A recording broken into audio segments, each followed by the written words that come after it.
राज्य में आसंता 2 दिन तापमात्रा सामान्य कमिब। सेहीपरि दक्षिण ओडिशार किछि स्थान रे मध्यम धरणर कुहुड़ी होई पारे एहार पूर्वानुमान करिछि पाणीपाग विभाग।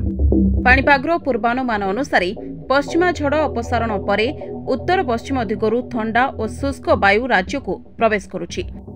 प्रभाव रे राज्यर विभिन्न जिल्ला रे 4 डिग्री पर्यंत पारद कमिछि। आसंता 24 घंटा आहुरी 2 रु 3 डिग्री कमिब बोली पाणीपाग केन्द्र पूर्वानुमान करिछि। आसंता 2 दिन जाए कलबल करिब घन कुहुड़ी। एथिपाई 24 घंटा पाई 10 जिल्ला को येलो अलर्ट जारी करा जायछि।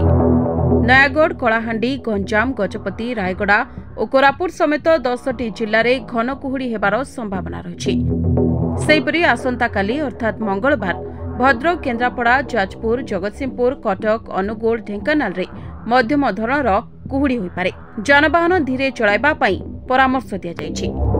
Bureau report, NNS Odia.